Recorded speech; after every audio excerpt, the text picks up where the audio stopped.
দর্শক, গল্প গানের আমন্ত্রণের আজকের এই আয়োজনে আপনাদের সবাইকে অনেক শুভেচ্ছা জানাচ্ছি। আমি মারিয়া শিমু।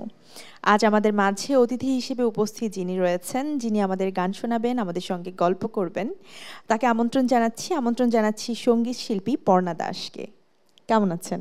খুব ভালো আছি। আপনি কেমন আছেন? আমি খুব ভালো আছি। আপনাকে পেয়ে বেশ ভালো লাগছে। তো একটু ব্যস্ততা সম্পর্কেই জানি প্রথমে, যে কি নিয়ে এখন ব্যস্ত রয়েছেন, গান নিয়ে কি কি কাজ হচ্ছে? গান নিয়ে তো অনেক কিছুর প্ল্যান চলতেই থাকে। তবে তার আগে সবার প্রথমে বলতে চাই যে আমি ব্যস্ততা খুব একটা পছন্দ করি না। আমি একটু আলসে টাইপের, একটা কাজ করি আবার একটা বিরতি, আবার একটা কাজ করি আবার আরেকটু বিরতি। তো আমার মনে হয় যে ব্যস্ততা থাকবেই, তার মধ্যে থেকে নিজেকেও সময় দিতে হবে। তো সেই জন্য আমি মনে করি যে একটু ব্যস্ত কম থাকাই ভালো। তবে তার মধ্যেও অনেক প্ল্যান চলছে, অনেক কাজের ইচ্ছে রয়েছে। বাকিটা উপরওয়ালা জানেন। দেখা যাক একটু মানে রেস্ট নিয়ে নিয়ে কি কি কাজ সামনে আসছে সেটা আমরা দেখতে পাবো। আচ্ছা, আজকের এই আয়োজনের প্রথম কোন গানটি আমরা দর্শকদের শোনাচ্ছি? প্রথম খুবই পছন্দের একটি গান, শ্রদ্ধেয় শিল্পী সাবিনা ইয়াসমিনের গাওয়া, তুমি আমার মনের মানুষ, এই গানটি শুনে নিচ্ছি গানটি তাহলে।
দেখলে পরে পরাণ আমার পড়ে, দেখলে পরে দুই নয়নে তৃষ্ণায় আরো বাড়ে, সামনে আমার প্রেমের সিন্ধু পাইলে তারে এক বিন্দু, সামনে আমার প্রেমের সিন্ধু পাইলে তারে বিন্দু, হায় রে আমি অভাগিনী পিপাসায় কাতর পাখি।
তুমি আমার জান বন্ধু, অন্তরের অন্তর, তুমি আমায় কইরো না গো কোনোদিনও পর।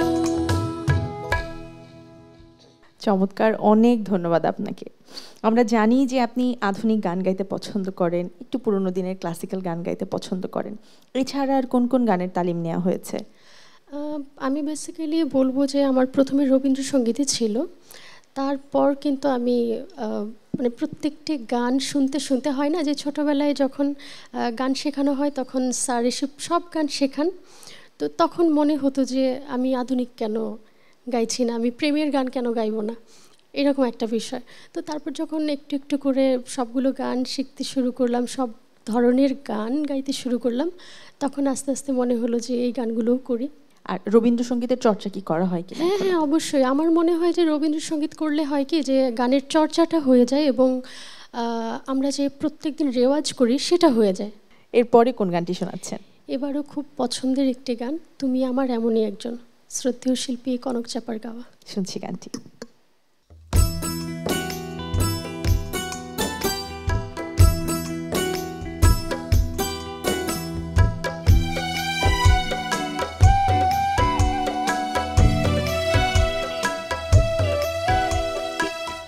তুমি আমার এমনই একজন, যারে এক জনমে ভালোবেসে ভরবে না মন, এক জনমের ভালোবাসা, এক জনমের কাছে আসা, এক জনমের ভালোবাসা, এক জনমের কাছে আসা, একটি চোখের পলক পড়তে লাগে যতক্ষণ, তুমি আমার এমনই একজন, যারে এক জনমে ভালোবেসে ভরবে না মন।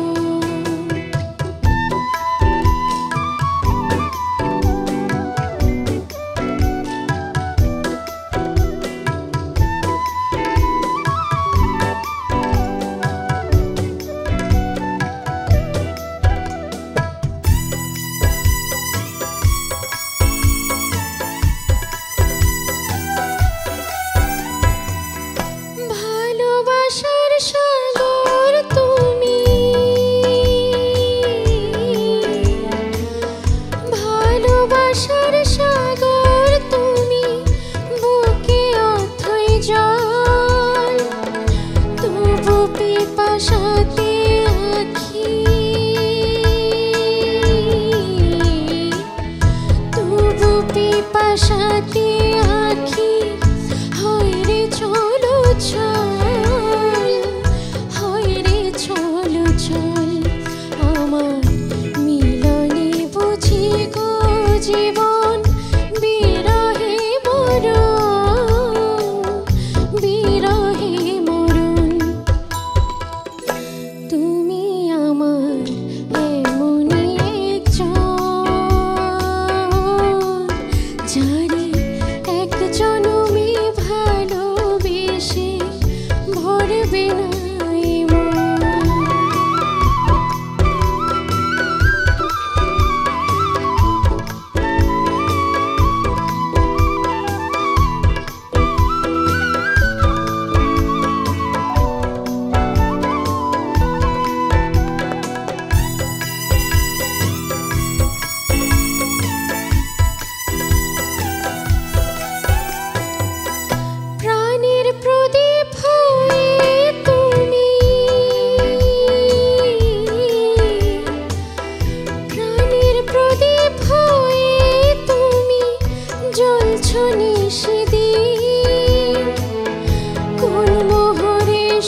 অসাধারণ। আরও একবার অনেক ধন্যবাদ আপনাকে।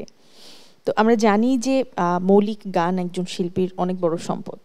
সেই জায়গা থেকে আমরা জানি যে আপনার মৌলিক গানের সংখ্যা খুব একটা বেশি নয়। একটা মৌলিক গান করা হয়েছে এবং খুব সুন্দর মিউজিক ভিডিও হওয়ার পরে আবার আপনি বোধহয় সেই কি বলা যায় রেস্টিং পিরিয়ডে চলে গেছেন। তো মৌলিক গান আসলে কেন করা হচ্ছে না বা করছেন না? আসলে ঠিক তেমনটি নয়। আমি মৌলিক গান তো অনেক পছন্দ করি, যারা করে তাদেরকে অনেক সাধুবাদ জানাই।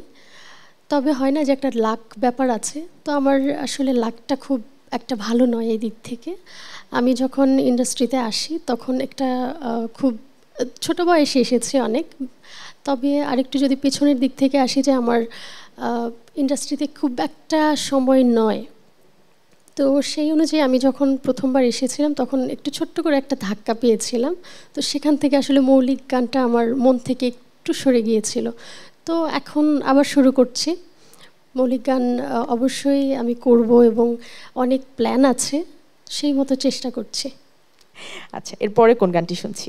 এরপরেও খুব পছন্দের একটি গান, কিছু কিছু মানুষের জীবনে। শুনছি গানটি।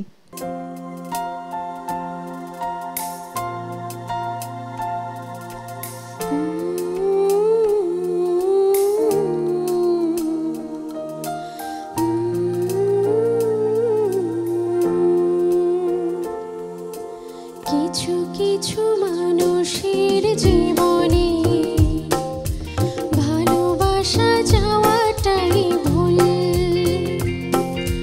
কিছু কিছু মানুষের জীবনে ভালোবাসা যাওয়াটাই ভুল।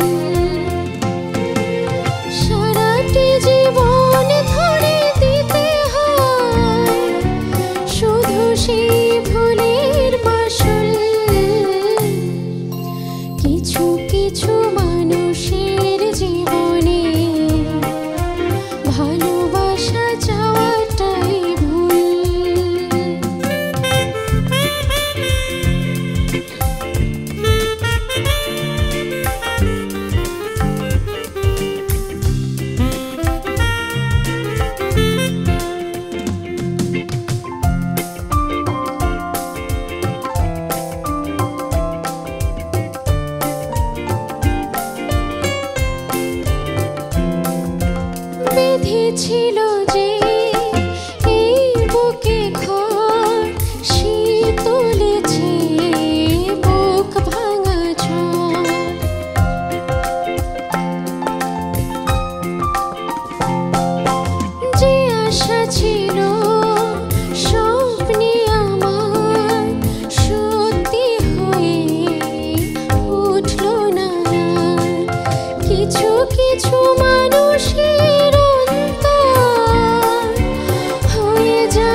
চমৎকার, আরও একবার অনেক ধন্যবাদ। তো আমরা জানি যে আপনি মৌলিক গানের প্রতি একটু উদাসীনতা থাকলেও আপনি কিন্তু বেশ অনেকগুলো কাভার সং করেছেন, এবং আমরা জানি যে আমাদের সকলের অত্যন্ত প্রিয়, অনেক জনপ্রিয় সালমান শাহ, তাকে ট্রিবিউট করেও আপনি তার বেশ কয়েকটি চলচ্চিত্রের গান গেয়েছেন। সো কাভার গানগুলোর প্রতি আসলে আকর্ষণটা কবে থেকে, এবং কাভার গানের ক্ষেত্রে আসলে কোন ধরনের গানগুলো টানে? আমি যদি এভাবে বলি যে যেহেতু সালমান শাহ তার কথা উঠেছে, আমার মা খুব পছন্দ করেন ওনাকে, এবং গানগুলো আমারও ভীষণ পছন্দের। তো আমি চেষ্টা করেছি আসলে গানগুলোকে কভার করার। তো জানি না কতটুকু পেরেছি, তবে আমি সিঙ্গাপুরে শ্যুট করেছি এই গানগুলো। নিজের মতো করে করার চেষ্টা করেছি, এবং দর্শক যেন দেখতেও পায় এবং শুনতেও পায়, ভালো লাগে, সেই মতো করেই চেষ্টা করেছি। আচ্ছা, এরপরে কোন গানটি শুনছি? এরপরে খুবই পছন্দের গান, আমার মতো এত সুখী। আজকে খুব দুঃখের গানগুলো সাজিয়েছি, আজকে বলছিল ভাইয়ারা সবাই, তো কি করব, গানগুলো তো আসলে ইচ্ছে হয় গাইতে। শুনছি গানটি। জানি বাঁধন ছিঁড়ে গেলে কভু আসবে আমার মরণ, আমার মতো এত সুখী নয়তো কারো জীবন, কি আদর স্নেহ ভালোবাসা জড়ানো মায়ার বাঁধন, জানি এই বাঁধন ছিঁড়ে গেলে কভু আসবে আমার মরণ, আমার মতো এত সুখী নয়তো কারো জীবন, কি আদর স্নেহ ভালোবাসা জড়ানো মায়ার বাঁধন।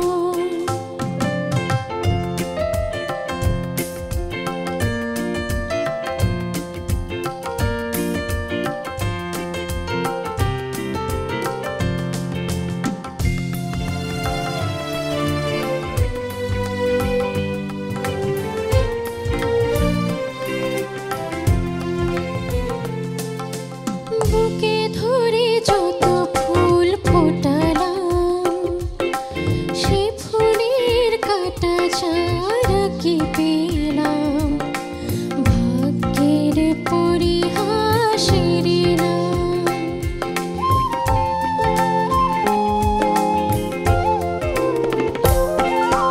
বুকে ধরে যত ফুল ফোটালাম, সে ফুলের কাটা চারা কি পেলাম, ভাগ্যের পরিহাসের নাম, কেন নিয়তির কাছে বারে বারে হেরে যায় মানুষ মন, আমার মতো এত সুখী নয়তো কারো জীবন, কি আদর স্নেহ ভালোবাসা জড়ানো মায়ার বাঁধন।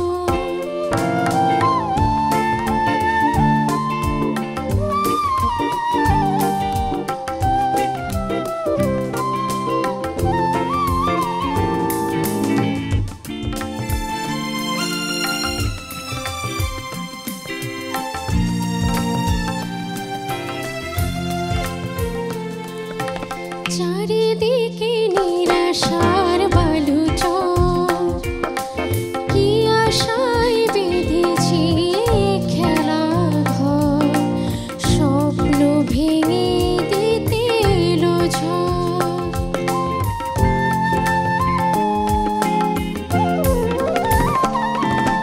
চারিদিকে নিরাশার বালুচর, কি আশায় বেঁধেছি খেলা ঘর,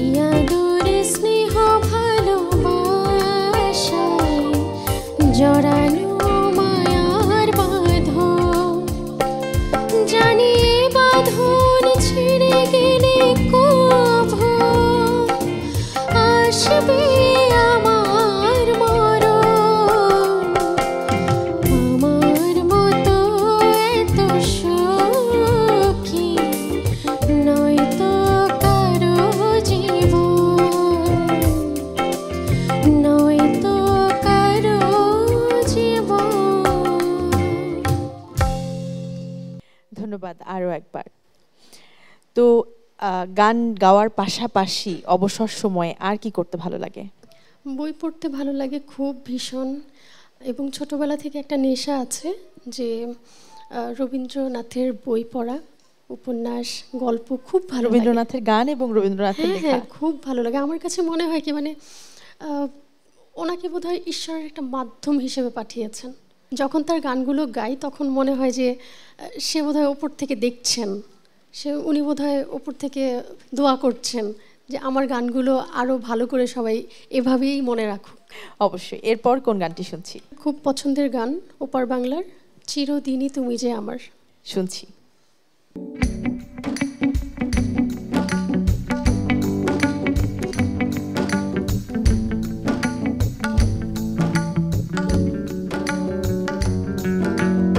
অনেক ধন্যবাদ। কিছুক্ষণ আগেই বলছিলেন যে অনেক বেশি কষ্টের গান গাওয়া হয়ে যাচ্ছে, তো এরপরে খুব সুন্দর একটি প্রেমের গান শোনানোর জন্য ধন্যবাদ জানাচ্ছি। গান শুনতে শুনতে অনুষ্ঠানের শেষ পর্যায়ে চলে এসেছি। আর একটি গান শুনতে শুনতে আমরা দর্শকদের কাছ থেকে বিদায় নেব। আপনাকে অনেক ধন্যবাদ জানাচ্ছি আমাদের আজকের আয়োজনে আসার জন্য, এত সুন্দর সময় আমাদের সাথে কাটাবার জন্য, এত সুন্দর সুন্দর গান শোনাবার জন্য। এবং সেই সাথে ধন্যবাদ দিতে চাই যাদের সাহায্য ছাড়াই গানগুলো এত সুন্দরভাবে পরিবেশন করা সম্ভব হতো না। মিউজিশিয়ানদের অনেক ধন্যবাদ দিতে চাই। ধন্যবাদ জানাতে চাই তবলায় রয়েছেন অপূর্ব, অক্টোপ্যাডে রয়েছেন আলমগীর ভাই, আলমগীর ভাইকে দেখতে পাচ্ছি না আমি, গিটারে রয়েছেন শরণ, বাঁশিতে রয়েছেন কামরুল এবং সর্বশেষ কিবোর্ডে রয়েছেন অন্তর। সবশেষ কোন গানটি শুনছি আমরা? তো এরপরে শ্রদ্ধেয় শিল্পী আবিদা সুলতানা গাওয়া এই গানটি চেষ্টা করছি, দিনের কথা দিনে ভালো, রাইতের কথা রাইতে। অনেক ধন্যবাদ আপনাকে। আমরা শেষ গানটি শুনবো, তার আগে আমি দর্শকদের কাছ থেকে একটু বিদায় নিয়ে আসছি। দর্শক, আজ এখানে শেষ করছি। দেখা হবে আগামী পর্বে নতুন কোনো অতিথির সাথে। সেই পর্যন্ত সবাই ভালো থাকুন, সুস্থ থাকুন, আমাদের সাথেই থাকুন এবং চোখ রাখুন ATN বাংলার পর্দায়।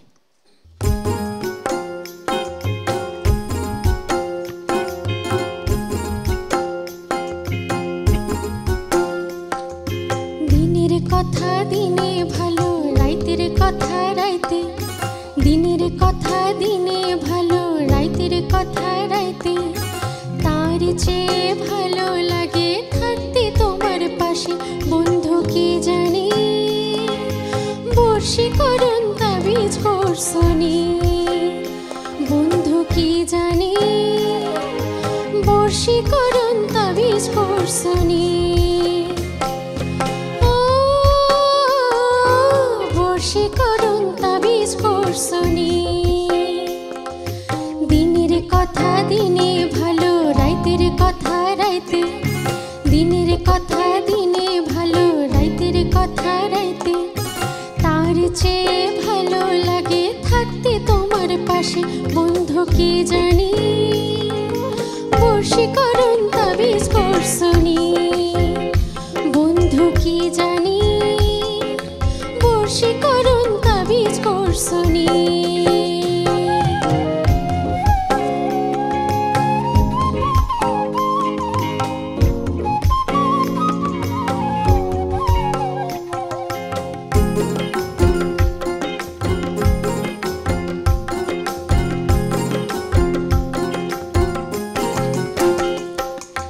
প্রীতির অসুখ যদি কারো মনে হয়, তখন কি আর বোঝে সে সময় অসময়।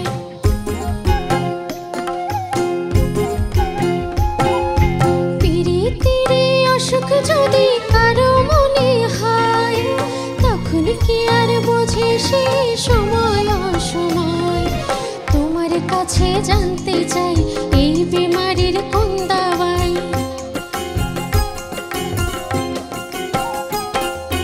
তোমার কাছে জানতে চাই এই বিমারির কোন দাওয়াই। তোমায় ছাড়া কি বা বুঝে বুকের জ্বলনি। বশীকরণ তাবিজ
চুল। তোমায় যখন দেখতে পাই সব কিছু ভুইলা যাই। তোমায় যখন দেখতে পাই সব কিছু ভুইলা যাই। তুমি আমার জীবন গাঙে হইলা খুশির পানি। বশীকরণ তাবিজ করছনি। দিনের কথা দিনে ভালো, রাইতের কথা রাইতে। দিনের কথা দিনে ভালো, রাইতের কথা রাইতে। তার চেয়ে ভালো লাগে থাকতে তোমার পাশে, বন্ধু কি জানি। বশীকরণ তাবিজ করছনি, বন্ধু কি জানি। বশীকরণ তাবিজ করছনি। ও বশীকরণ তাবিজ করছনি।